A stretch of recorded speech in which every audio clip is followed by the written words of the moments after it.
Every car has a story. Like the best thing ever. For some, they end up here.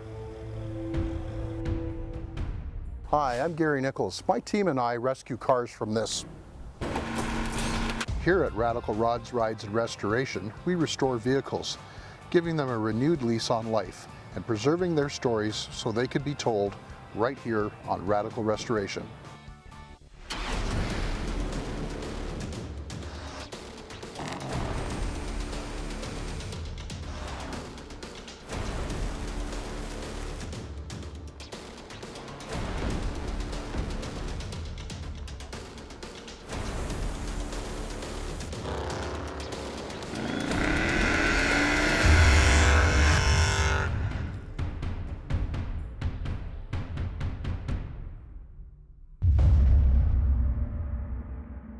On this episode, we're going to be featuring a beautiful 1966 Chevelle.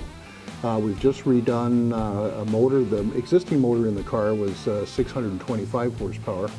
We've built a new special motor for this car with an 871 supercharger on it. We can adjust it up and down just over 1,000 horsepower. We originally did this car about 5 years ago. When we've continually upgraded the car, every year he likes to add a few extras to it. We'll follow through on the engine, as well as all the work that was done on the hood. We had to custom match the flamed paint job, so we did a lot of extra detail in the engine bay, all kinds of custom brackets. Even the flame work underneath the hood, as you'll see the detail in it, it came out spectacular with tons of power. My name's Harold Prince, and the car behind me is a 1966 sports Chevelle. I was on the market looking for a car, and intentionally I was going to get a Roadrunner until this thing came up, and then I had to go over to Quebec area to find it. So as I went over there, I noticed on the advertisement they had a 1966 for sale. So I went and took a look at it and fell in love with it, and started from there. The engine, it's a 454. They're putting a 871 blower.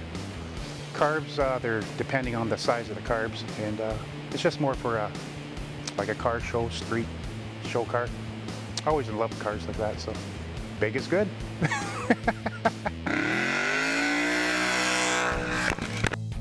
Well, what I'm doing today is that we're going to assemble the bottom end of this actual big block Chevy, because we're going to do it the right way. So once the crank's laid in there, then you can put your studs in and get them all assembled up nice. So we can turn it and just see how it works. And actually just rolling it over like that, so you can see how the crankshaft just spins nice and freely. You want to make sure 100% that does that. If it doesn't do that, you got a problem. Now it's even without the main caps on. There we are.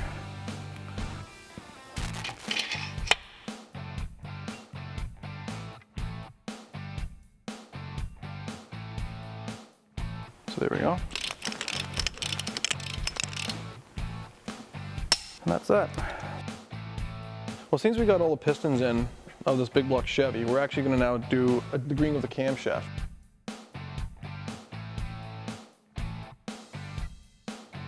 Right there. So we're going to find our maximum here. You'll see it stop and go back down.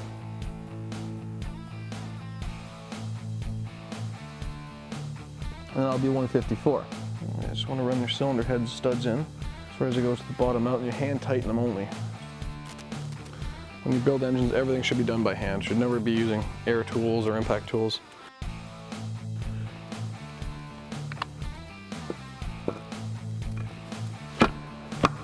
There it is. This is the base intake plenum for the supercharger. So this has to be dead on straight with all the ports and all the holes and everything else to fasten everything down nice and flat. So it seems I'm having an issue trying to get the actual hardware in. It's just a problem with the actual manufacturing of the actual plenum. It could have been, you know, built on a Friday, done on a Monday, who knows. Maybe it was a weekend, maybe the guy that did the machine work had a bad date, who knows.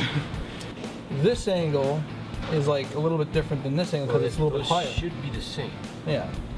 But if you look at them, like this one's a little bit like lower than that one, right? So it should be the same angle, but I'll just take that back out and try her again. Yeah.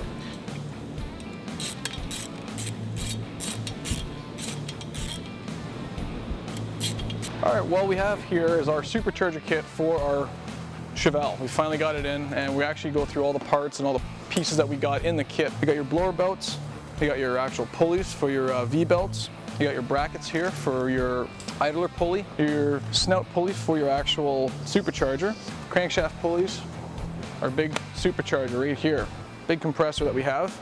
It's all polished, it's an 871 supercharger. We're heading down to one of our favorite suppliers this morning, Gorilla Coatings. They're going to do some throttle blades for us and a nice purple metallic underlay to match the flame designs on the car. So we're going to be doing those through Gorilla. They've got some headers and stuff they're working on for us as well. Hello. Hi, Good how you morning. doing? Good. How morning. How are you?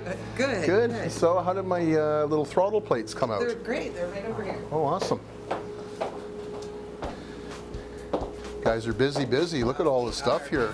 Yes. Wow. Oh, lovely. There you go. Look at that. Candy purple. Little candy purple for Harold Chevelle. So it's going to look very nice. Gorilla Coatings does a lot of stuff for us. Powder coating and ceramic coating. So we'll get to look at some of the stuff that they do here. We've just dropped off some headers as well. So we've got a few set of headers to do, but they do everything from rims to motorcycle parts. So we'll do a little tour. They can show us what they do. So what's your recommendation on these? These are the headers for the Firebird, and then we have the headers for our S10 pickup truck with the blower engine. This one we can do the silver, you said, or the chrome finish, which is right. What's that process? It's a polished ceramic, Yeah. which is the high heat coatings which you want on headers like this. Right. The black we have is a velvet black. It's more of a flat Sort black, of flat or a satin black. 1800 degree coating. Amazing. The one we were talking about with this one is the polished ceramic look, is more of a chrome finish. Right. It goes on as a wet spray, Right. more of a white chalky look. And then we cure it in the oven for an hour at 500 degrees. Right. We throw it in a polisher after that, and that's when it becomes that shiny chrome look. Right. So when you put it in, you put it in like a tumbler? Is that Yes, the type yes of we do. polish you're Yeah, using? it's ceramic balls. Yeah. We add some soap to it. It just tumbles and hits Yeah. it and polishes it. Yeah, and then once that's done, we hang them, we dry them, Right. and we hand polish every piece. Right. Wipe it with the auto sol, Yeah. hand polish every one after that. What I really love about this stuff is it pretty much reduces the temperatures under the hood almost 50%. Yeah, I was going to say around 40% Yeah. is what it's clocked at. Yeah. Especially if you do the inside as well. Yeah, we've done digital readouts on them, Yeah. and it's just amazing before and after. We've been at, like you say, high 40s, 50%. Yeah, you're correct. So saves spark plug wires and Yeah, this stuff is used for missiles and aircrafts. right, The military shuttles and right. That was so, the original use for it. Yeah, right? that's right. It really does work, and I stand beside it for sure. Yeah, 100%. It's amazing stuff. This is why I like using the sand, the aluminum oxide. It just gives it such a nice finish on the bare metal. It gives it a real grip, real teeth on there. And you can see where it was before. So now we sandblasted and cleaned the headers for Gary down at Radical Rods. We've applied a ceramic coating to this one. This was our ceramic polish coating. It's already been cured at 500 degrees for 1 hour. And you can see it has a chalky white appearance to it. We're going to go ahead and throw it in the polisher and make it look chrome, nice and shiny. Gonna have some hot water. Now these are ceramic balls here.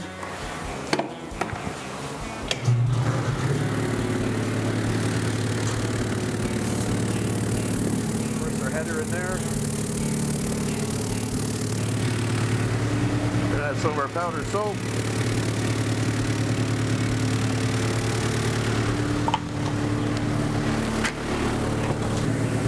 Okay, so our header's been in here for about 6-7 minutes now. Just about finished. Just go ahead and show you how it's coming along.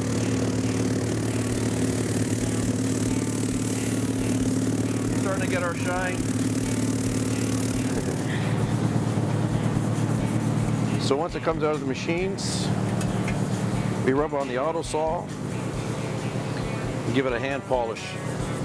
Everything here is done by hand.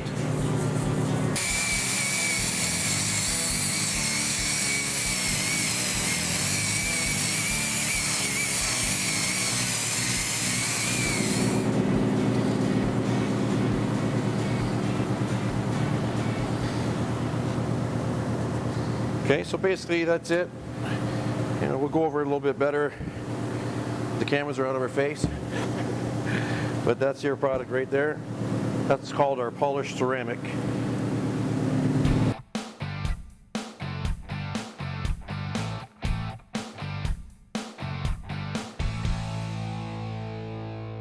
This hood's for the 66 Chevelle that we just put the big block motor in with a blower on it.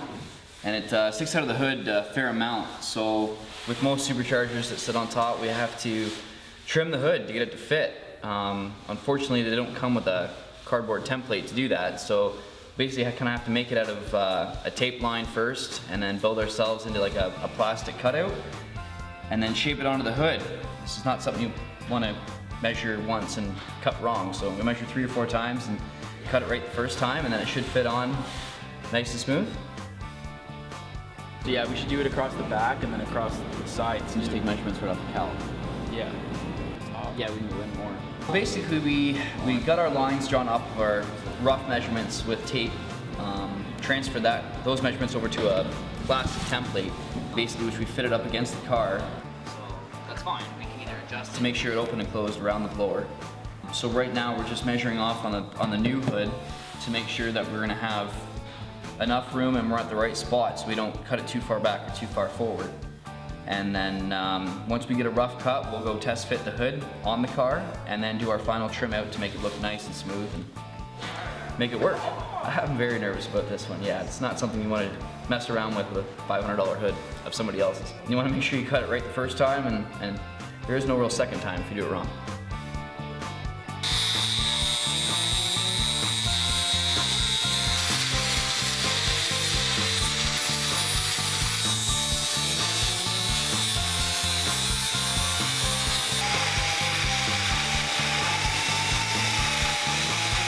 Copy it? Yep.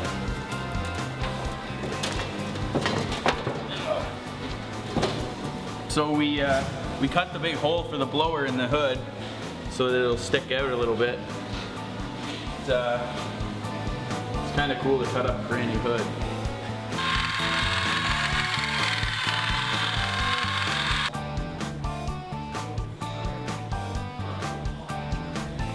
Just making sure this will actually work.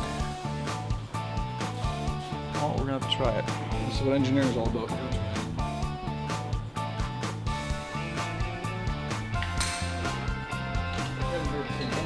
No. Here we are firing up the beast. We've got all the timing kind of set here. We're going to take a look at it and see actually what it's at, and hopefully it runs just fine on the first shot. Pretty excited. It's been a long time building this thing, and we got to do it right. So let's see how she sounds.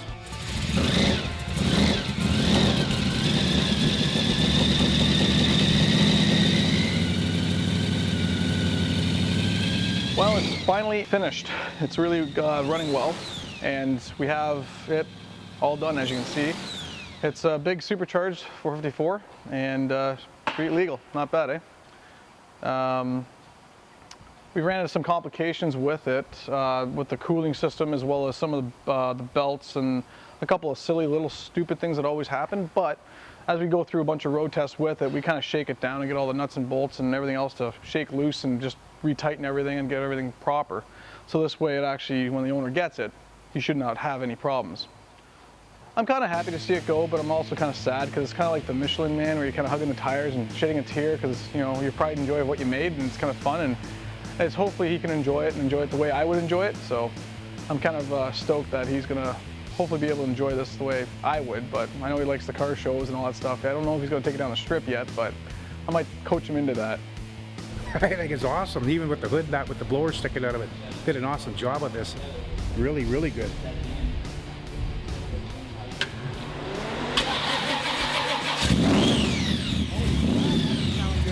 Wow!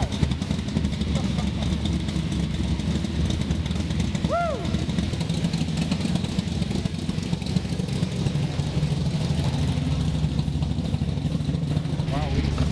That'll sound nice, eh, Gary?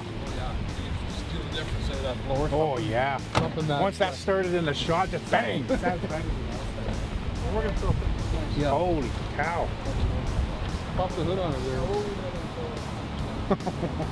there. How do you like the paint on the hood? Yeah, that looks really good. It matched straight up. Yeah, see the underside.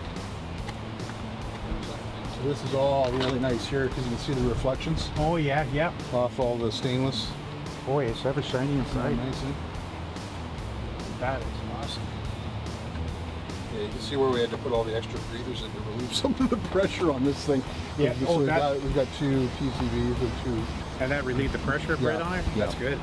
Yeah, it was crazy. It was so much power when we get on it. It was actually throwing the dipstick tube out of the Isn't that out of the something, eh? tube, so A lot it of was pressure. crazy, right? But real happy with the way it came out. Just looks sharp. Oh, yeah. So Marcus going to take you for a little boot. Okay. He'll show you some cold start and hot do's start and stuff. don'ts. Do's and don'ts. Yes, that's one You don't want to major get thing. on it turning. That's 100% for sure. It's got gobs of power. The flake on the hood came out nice too, and the lines match up nicely. You see on here? See how they, Oh, yeah, yeah. see how they're all lined up, and it's got a nice. It's way beyond what I thought. Oh, that's a lot better. I just let Gary and the crew do their own imagination, and what they did was everything was perfect. I wasn't even thinking of anything like this. But yeah, this is speechless. I don't know what to say. Oh, that's great. Yeah, that's why I'm really going to put my seatbelt on. Now really all you have to do is just like 1 squirt of fuel.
I definitely won't be doing that.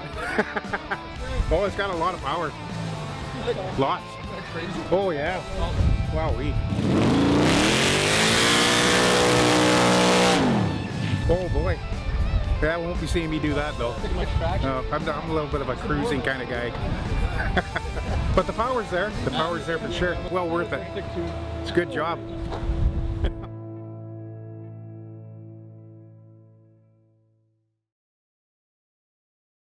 Thank you for joining us. My name's Gary Nichols. Until next time, may all your rides be radical.